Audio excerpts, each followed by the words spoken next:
This is about Nick from the Graveyard, not about me and my feelings about erotica. No, it's good. I want to hear your feelings about erotica. I'm Steve, that's Paul, and that's Nick from the Book Graveyard, and this is Check Your Shelf. So sit back, relax, and ignore the news because nothing you're about to hear is true.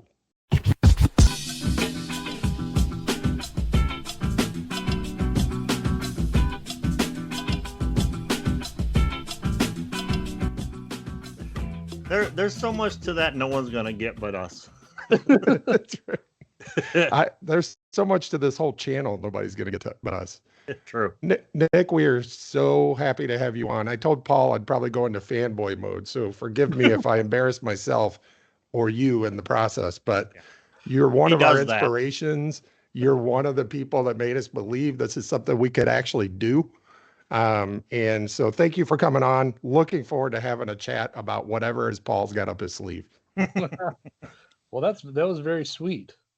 And I got to say that you just said that you always make jokes that no one gets. And that's the appeal of your channel, is you guys have been friends for so long. And when you watch the show, it feels like that we've been friends the same amount of time. Good, because that's what we're trying to do, quite honestly. You know, I believe they call that a parasocial relationship. Yeah. Right. We used to entertain the bars that we went to together, and we kind of this is kind of what we would do then too. So it just we've been doing this for a long time. We actually would have servers come up and ask if everything was okay because the entire table is crying and like falling out of their chairs. And we're like, everything will be just fine if you bring us another pitcher of Miller Lite. Especially the waitress that you guys convinced I was a tunnel rat during NAM. True. We're getting off track. We are getting off track. So, Nick, what got you into doing BookTube? Because you're honestly, like myself, I got into it I watched like Michael K. Vaughan for about a year. And then I came across your channel when you were seemed like you were doing like book hauls all the time. And I was spotting books that I used to have that. I had that. And it was kind of after a while, and I think I watched an episode of Eves, but I can't remember which one it was.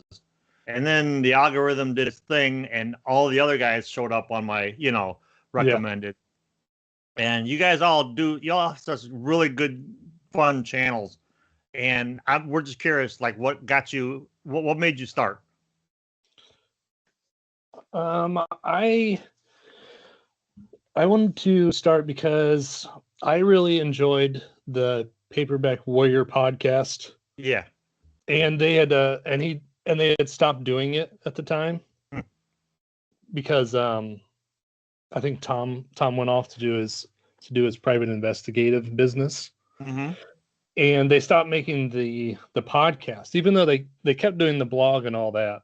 Mm-hmm. And I missed the conversation that I felt that I was a part of. I felt they had the same chemistry that you guys had. It was like hanging out with your friends, and I really missed it. And I was like, I just wanted to get out there and talk mm-hmm. about it, I guess. Mm-hmm.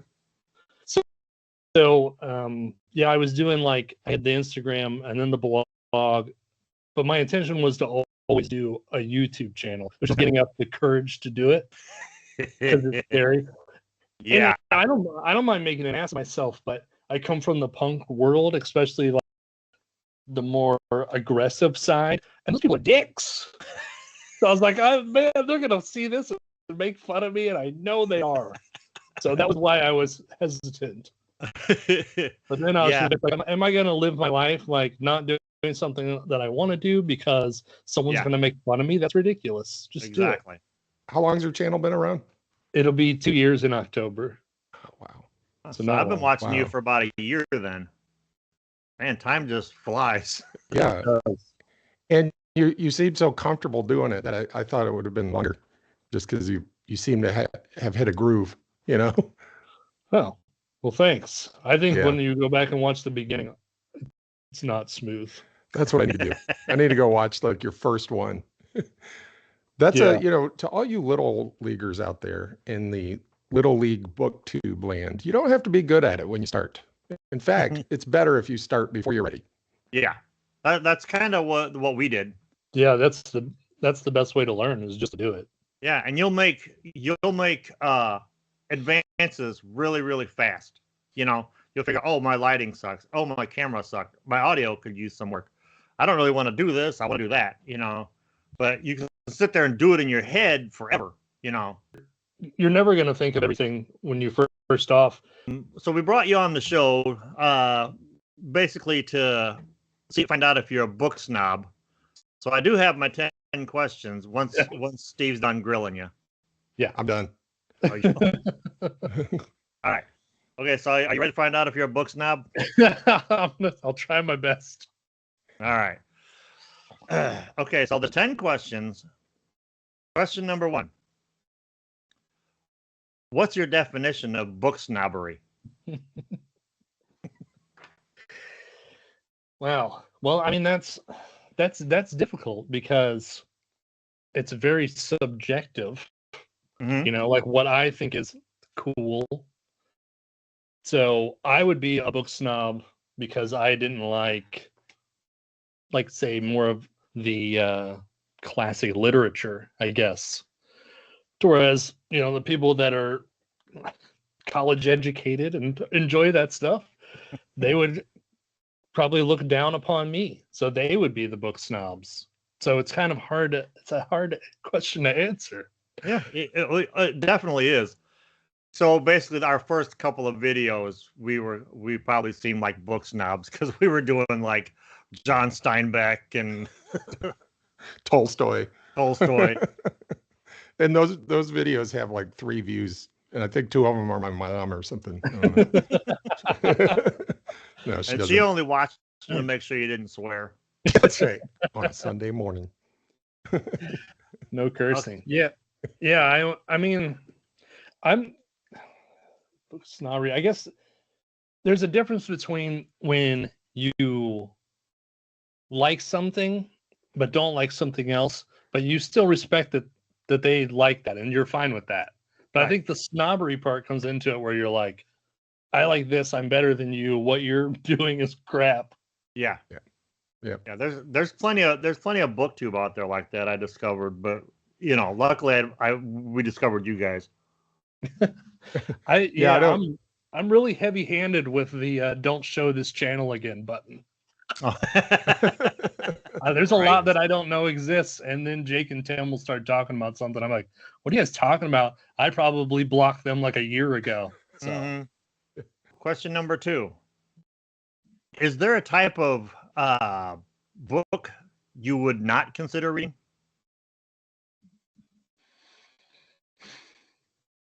I mean, I don't know. I feel like I would be open to anything. Can you give me some suggestions? A day in the life of Ivan Ilyich. I like that you combine 2 different books. Yeah, I know. No, I don't know. I mean, if it was like some nonfiction, you'd still be learning something, even if it was something you weren't into, like how to weave baskets or something. Mm-hmm. That would be, I mean, right? You would be gaining knowledge. Right. I think that, you know, if I was someone handed me one of those Fabio cover romance books, I would still be like, what? Maybe it's funny, you know, maybe it's so ridiculous, or I would just be curious to see actually what one was like. I think the curiosity would overcome any distaste that I would immediately have. Right. Well, the short answer is they are ridiculous. Is there? Do they still use Fabio on the covers? Now I got it. Next time I'm in bookstore, I'm gonna have to check out that section. See if he's, because I would think styles change, right? But some things never change. Like a nice shirtless, long flowing hair. I would say that still sells books. It probably does, but I think nowadays modern fiction, if you've seen the covers, it's just the name of the book and the author and like a shape on it, because everything's bought online now, and a little tiny thumbnail of Fabio might not sell the way he does on the newsstand. I love that a model for book covers became a celebrity. What a society we've built for ourselves. We go to Barnes and Noble sometime. My wife likes going there, And I can't remember if there's a romance section or not. If it's completely phased out. I know there's a Western section still, which I was kind of like surprised by. I usually just go for, what is it, the annex or whatever in the back where they have like all the half off books. That's usually when I go to Barnes and Noble. That's pretty much it. No, I usually just go buy coffee and maybe sit down and wait. No, I look through the mystery section.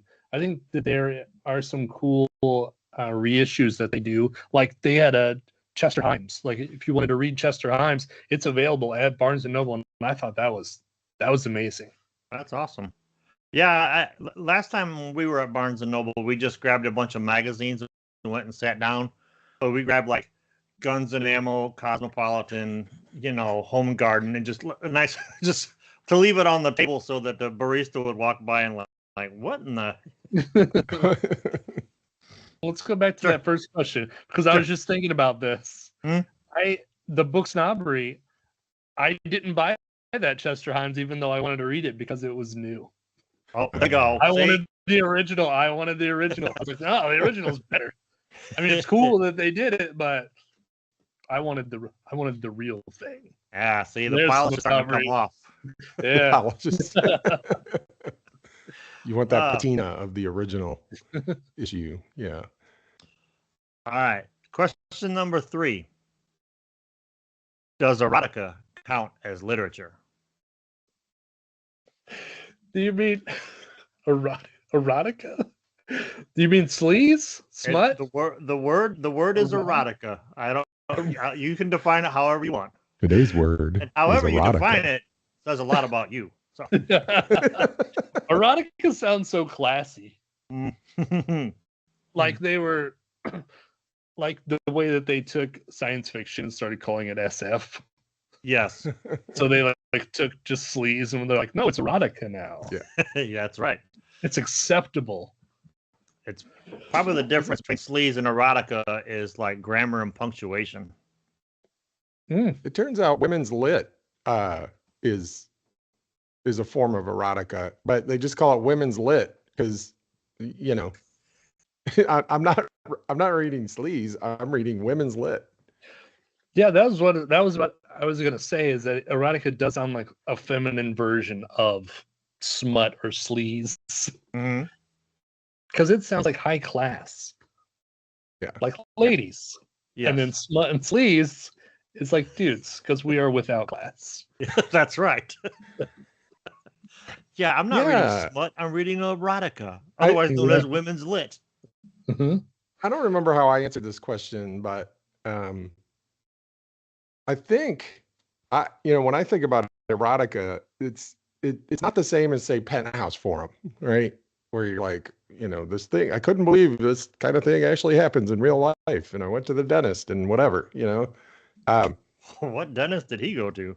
It's the what's his name from Breaking Bad? He went to Walter White. It's from Seinfeld, right? Yeah, they had a whole thing where Seinfeld, Walter White was his dentist, and he okay, they did stuff. And, anyway, that's not, I don't think, erotica. I think that's what I would call like smut or sleaze maybe, but erotica to me is more like, no, it's gonna be it's like the difference between how did we get on this? It's like the difference. I'm not going to say what it's like. It's encased in an otherwise well-constructed story, with conflict and and characters you care about.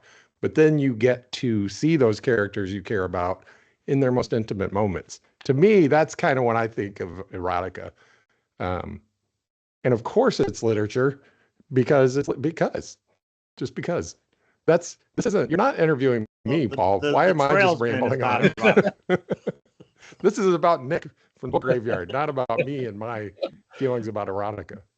No, it's good. I want to hear your feelings about erotica.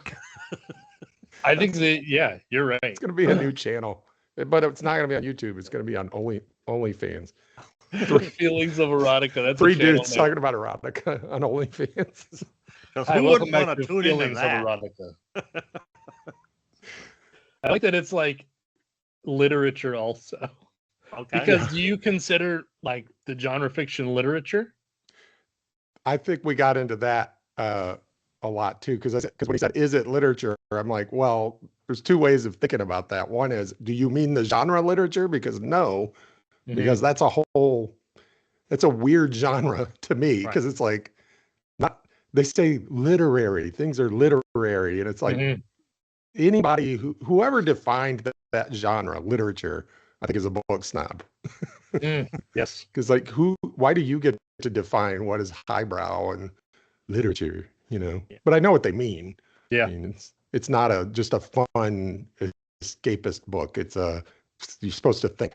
And sometimes I just don't feel smart enough to enjoy those books. I think that a lot of literatures, they leave it so wide open that you could kind of interpret anything in there, and then you're like, oh, this is really deep, because you're just interpreting what you want to see there. Yeah. Right.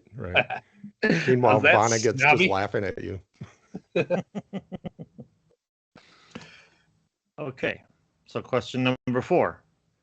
Is it better to read classic books rather than popular fiction, popular bestsellers?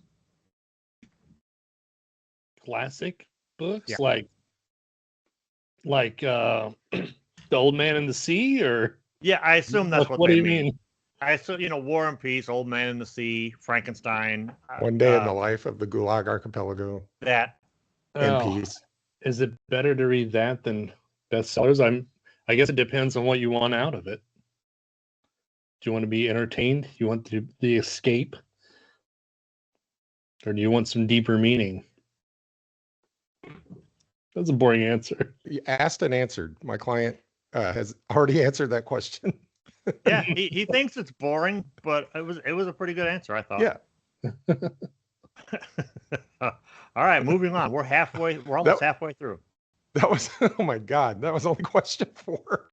But you know what's so funny? When the video airs, it's gonna go by so fast. It's that's have true. Have you noticed that, Nick? Like when you do a video, and you know how long it takes to do your video, and then I assume you watch your video for quality control every once in a while.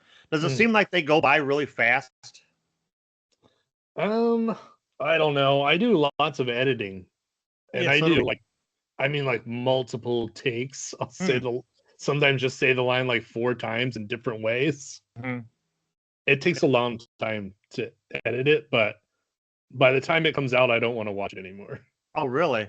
I just spent, I'm like, I hate editing. I'm so sick of looking at it. I guess I just like to look at myself. I don't know.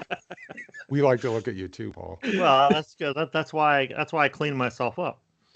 Hey, that made me think of something. Do you think that people who make ASMR videos fall asleep to their own videos? They're like, this is my favorite video, and it's them talking to them as they're like falling asleep. It's one of those situations where like we make the videos that we want to watch, so they make their ASMR to put themselves to sleep. Maybe. I wonder what it does to your dreams to fall asleep to the sound of your own voice. So soothing.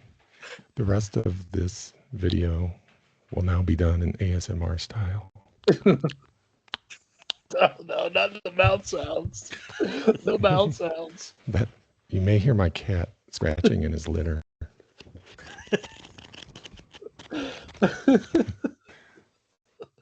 Hey, when I first started out, I wanted to be chill. I wanted to be like Jules Bert. And I was started to try and do it, and I was like, man, this is not my personality at all. I may enjoy listening to it, but I'm like, I'm aggressive. Yeah, exactly. Yeah, I get that, because when I was doing the Dune Wizard, like there were some YouTubers that I really liked, and I was trying to kind of be like them at first, and then I realized that's not who I was. So I started doing it my own way, and that's when my viewership spiked. So apparently I think we all make mistakes at first, like what we talked about early on. We all try to figure out our flow, what works for us. Yeah. Oh yeah. Just be yourself is the best advice. I don't know how to be anybody else. But I think it's obvious when I'm trying to do something. I At least it feels obvious. But then there are times where I just feel like I black out, right? And I just get in some kind of zone. And I'll go on for 10 minutes and Paul's just like, let him go. I'll say all sorts of wrong things, like make stuff up. Yeah. We did 2001 Space Odyssey. We kind of talked about the book. And I was going back and forth talking about the movie, talking about the book, and I had no idea. I was just mixing it all up, but I was in like a zone. And Paul's like, let him go. Was it over when the Germans bombed Pearl Harbor? When Don't let him go. He's on a roll. Mark from Return of the Son of the Show was watching that video with me because he watches them when I go over to his house, and he's just looking at me like, does he know he's mixing the book and the movie? And I'm just like, I just let him go. Because something good's gonna come out of this, so I just let him go. It's like a Jackson Pollock painting, he just lays the canvas on the floor and just throws a bunch of paint on it, and then he goes and looks for the part that he wants to frame. Yeah, that's Paul is the Jackson Pollock. I'm the paint being thrown on the canvas. Yeah, something like that. Hey, man, this is why I love your guys' channel. These moments right here. Sometimes our moments go on for a bit longer than they should, and some of it ends up on the cutting room floor. But we try to leave in. I try to leave in just enough to give people watching the idea of what it's like to be involved in one of our conversations. Poor people. Like people sitting at the back of the bus with us, listening to us make weird noises and stuff. Yeah, pretty much. It's like 1981 or something like that. Oh, why didn't we think back of the bus for one of our shows? Think about it for a second. Oh, yeah. Okay, we should probably get back to the question. That's what people pay to see. Okay. Worth every penny. Have you ever bragged about reading a classic in order to sound smart? Bragged. I don't know if I've ever bragged about it. I think I could probably name like the 4 classics that I've read. That's it. Or name the 4 classics I can read on one hand. So are you gonna do that for us, or Old Man in the Sea? Okay. I was assigned it in high school, my remedial English class. And I've read The Stranger. Does Confederacy of Dunces count? I don't think I've heard of that one. Who is that? Do you guys still know it? Oh my God. Must be too classic for us. I'm snobbing out now. You're snobbing out now. How do you guys even have a channel? I asked myself that same question. I do have the totality of the world's knowledge right here in my pocket, though, so I can look it up real quick. Yeah, the Confederacy of Dunces, man, you know what? It's awesome. It's, even though it's probably taught at the college level, it's this guy who I forget who his name. Toole is the author. O'Toole, right. And he wrote that book, and then it never went anywhere, and no one bought it, and he was like a failure, and he gave up. You know what I'm saying? And then afterwards, I think his mom sent it off to get published, and it got published. Wow. And then it was like, but it's a biting satire. I have never heard of that. Is it under 150 pages? Because that's kind of my cap. I don't know. I don't remember how many pages it is. You ever seen that movie with Paul Giamatti where they drink the wine? Oh yeah. Sideways, yeah. Yeah, they mentioned that book in that movie. I have noticed that every Goodwill I've ever been into has to have a copy of Sideways in their DVDs. I'm going to read that book. And the reason I'm going to read that book is so I can brag about it to seem smart. All right. Okay, so your answer would be then. I don't know. Am I bragging about it? You did for a second there, but bragging not would be really. like, I'm going to make a video about the genius of the old man in the sea. I don't know. I don't even remember what it's about. I don't even know why I'm talking about it. I haven't thought about it in like 30 years. I think there's like this just old one of those guy everybody has to read that lives near the ocean. I think that's what it's about. Anyway. All right, so we're over the hump. We're on to question 6. Do audiobooks count as reading? And what about comics and graphic novels? I know. I always see people. Yeah, so many people making videos for saying their arguments over this. I don't care. I love it. Like, it's such a loaded question. Are they asking because you want to like break it down? Are you talking about like the definition of reading? Like, are you being that pedantic, that specific? Right? Or are they saying like, oh, I read this book, but they listened to it, and the people who are against it are like, oh, you didn't read it. Like, you didn't really get it. You got to see the words on the page or whatever. So is it exact? Like, is it exactly reading? I don't know. I'm laughing because that is I answered this question the same way. I was like, well, by definition, you're not actually reading, you're listening. But I think what you're really asking is if I listen to a confederacy of dunces, does it count? Does it count as me having consumed that work of literature? Right. Then that answer is yes. Where do comics and graphic novels fall into that then? Yeah, that counts. We don't even have to question that, right? Right. I mean, it's words. As somebody who's read comics since before he could read, it absolutely counts. Yes. Yeah. That one's easy. I thought you hated the term graphic novel. I hate the word graphic novel used in the wrong context. Which is the mistake, and I'll go to the mat with this. The mistake is a trade paperback is not a graphic novel. A graphic novel is a self-contained, originally published in that format comic book. Like Watchmen. Yeah, well, no, Watchmen would be a comic book, and what you read was the trade paperback. So you mean like, have you ever seen that Blankets? The Blankets graphic novel? It's blue. Mm-mm. It was like kind of an autobiographical. I was trying to find an example of like what I'm talking about here. Like, okay, well, for instance, this is a collection of the Suicide Squad stories. This is a trade paperback, but it is often referred to as a graphic novel, even by people in the industry who are wrong.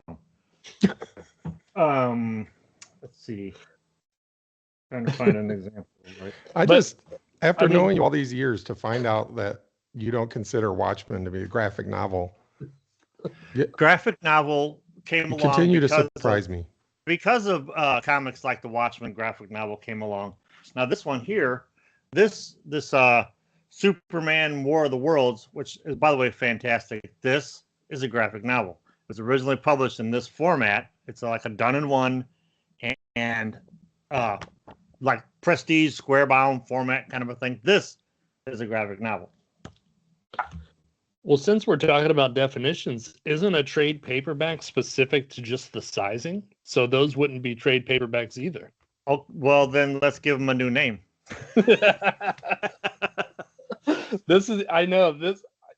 These questions are very subjective. Yeah, well, they absolutely are, but sometimes I pick hills that I'm willing to die on, and that's one of them.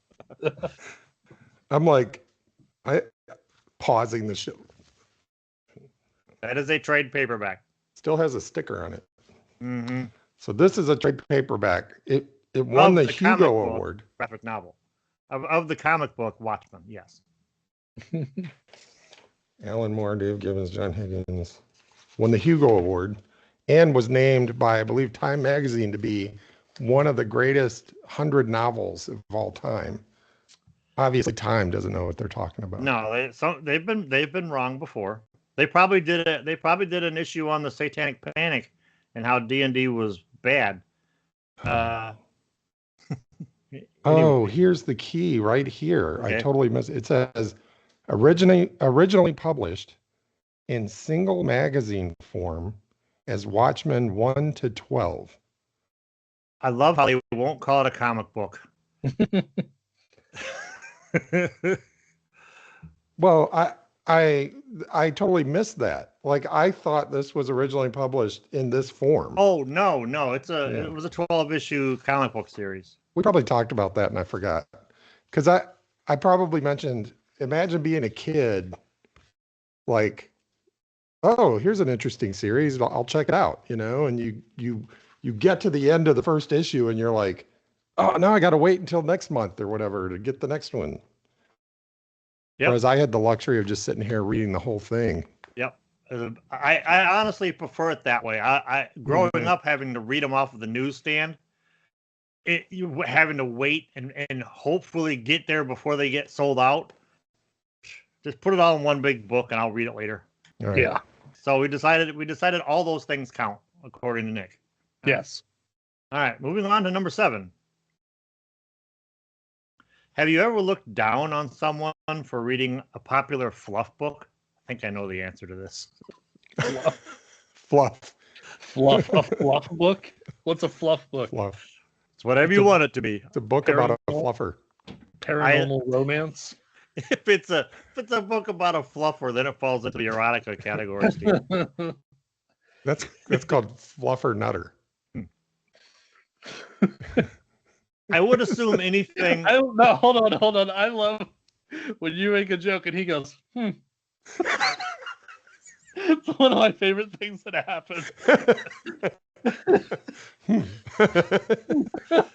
Moving on, then. I'll digest that later. like your vision test in the one video. I didn't catch it then, but when I'm editing them, that was hilarious. Oh, the shotgunner strikes again. Yes. Oh yeah. All right, and while we're at it, would you rather? I know Nick's answer, but this is for the folks at home that haven't played along yet, and I'll tag the video at the end of this one. But Steve and I are going to read either Hell Riders by Steve Mensing or Die of Gold by Chet Cunningham. Whichever one of these gets the most votes in the next 2 weeks, we'll say, will be the one that he and I both read and do a review of. Who's winning? Hell Rider, Die of Gold. Die of Gold. Are about the same. Anyway. What was that, Nick? You were asking. Who's winning? Right now, Die of Gold is winning. I think you're the first person that wanted Hell Rider. But it's not too late, folks. Get out there and, sway that ballot. There's also the bonus question of, is it die, like if you're stamping metal or making a casting, or is it die, like singular of dice, or is it die, like a duck? Like a duck? Die like a duck? He's trying to make that a thing. I'm trying to make that a running joke. Like, if it walks like a duck, quacks like a duck, it can die like a duck.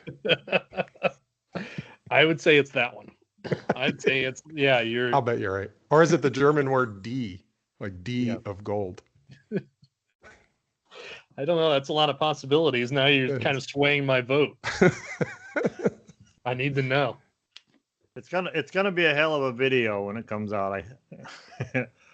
Okay, but all right. So, do fluff books? Do you look down on people who read fluff books?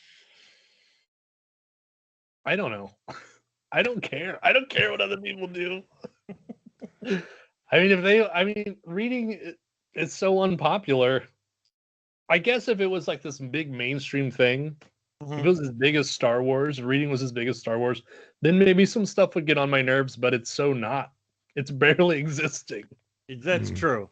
So if they want to read Legends and Lattes or whatever that book is, cool. Go for it. Okay. Is that a fluff book?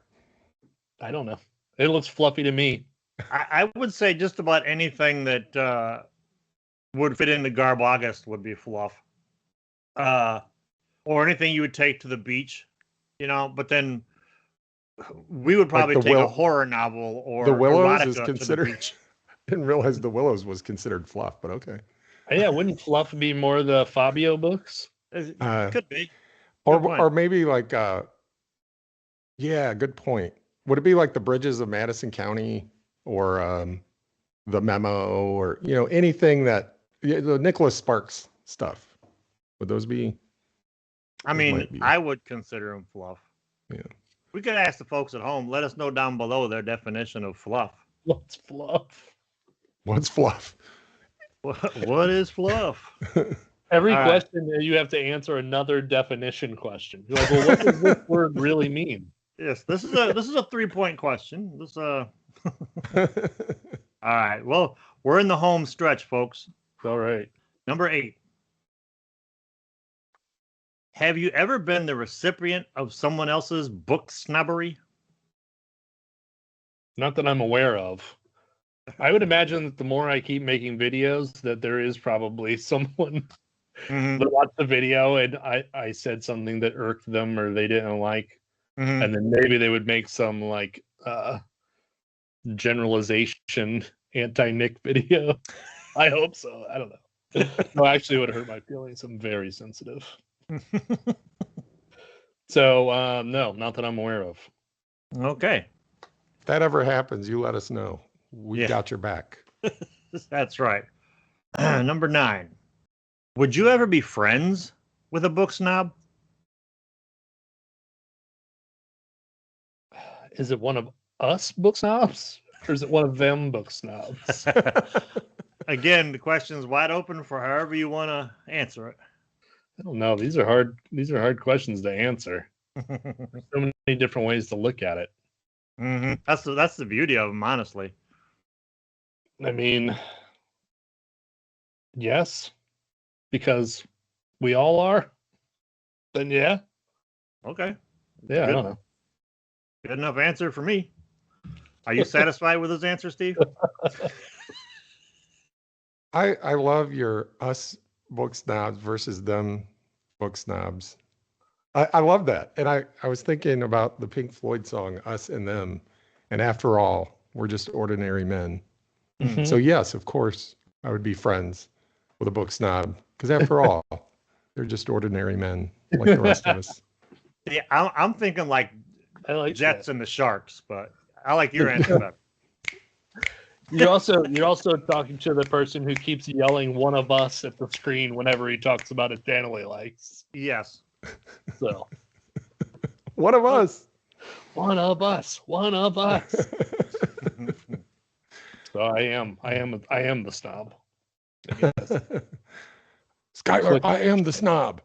I know. I'm very. Man, that's 2 Breaking Bad references in one video. That's not hard for you though, Steve. You loved that show. That was a good show. You know what's better is Better Call Saul. I liked that better, and I thought I would hate it. Question number 10. This is the final question, sort of. The finale. Yes. It's the penultimate question. Right. Because you said sort of, right? I'm assuming there's another one after. So anyway. Yes. Are people who don't read less sophisticated than people who do? Sophisticated, huh? I don't know. I don't think the stuff that I read makes me sophisticated. This is me drinking tea. Drinking tea? That's sophisticated to you is drinking tea? Yeah, with the pinky up. With his pinky out. Oh, with the pinky up, okay. Yeah. How do you do? It was the pinky, not the tea. That's what you were saying. Yeah, the tea. Yeah. That's what sophistication. Yeah. Oh man, here we go. We gotta define sophisticated again. That's the hardest part about all these questions.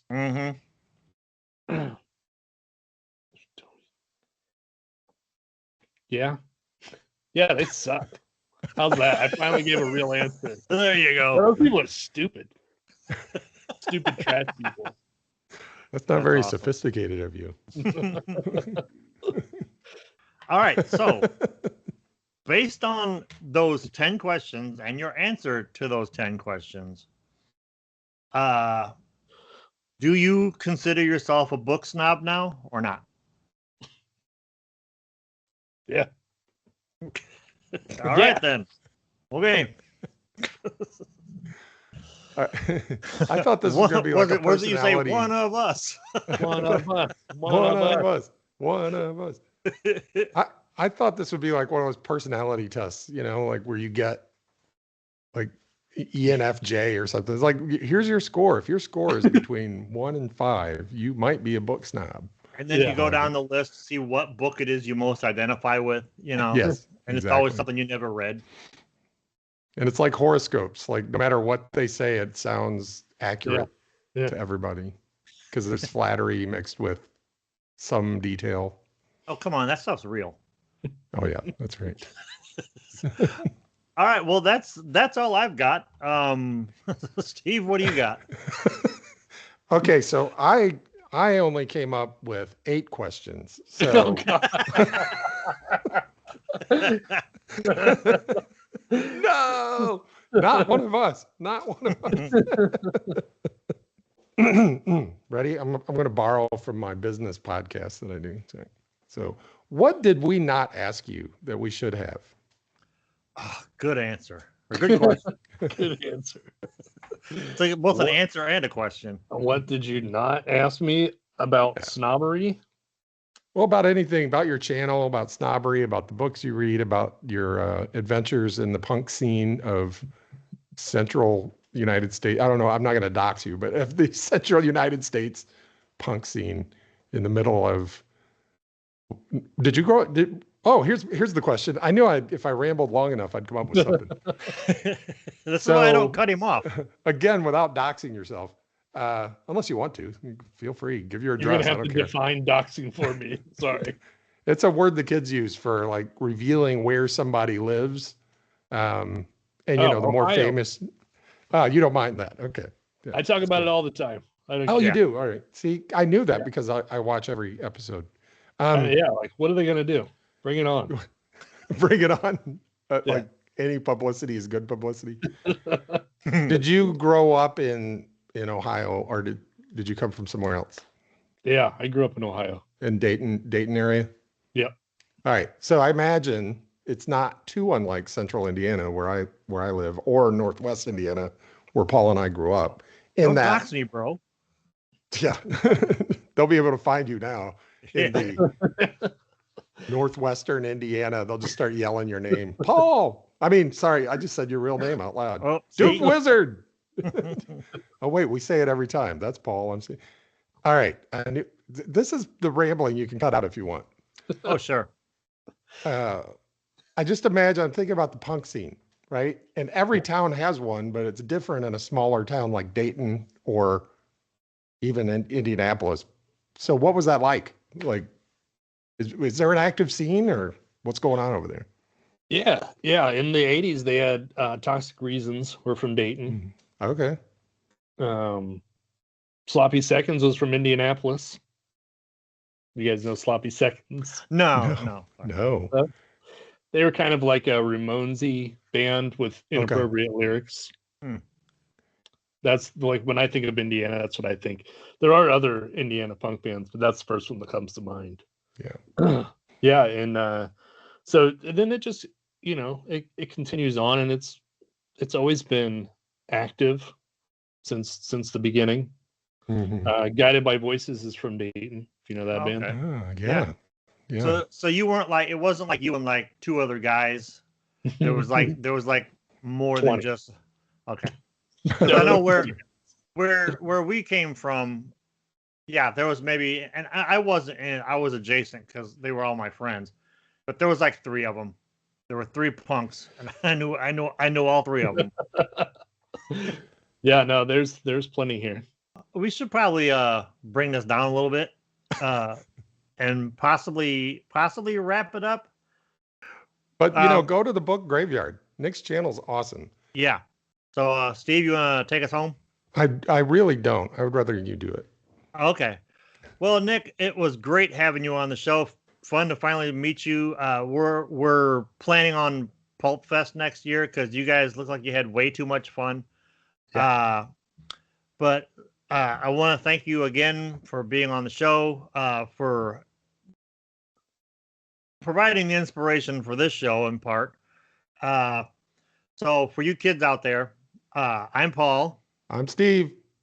That's I'm Nick. And the next time you're looking for something to read, check your shelf. Check your shelf.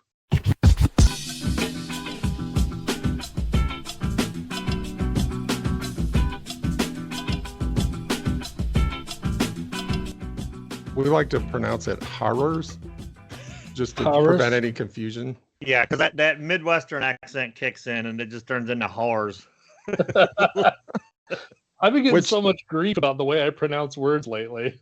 As for the live stream that you guys did during Pulp Fest, the painting is not called The Last Dinner. The painting is called The Last Supper. The Last Brunch. Yeah. That's gonna be mine. I can't remember the last brunch I had. Last dinner. That's good. I never thought of it like that.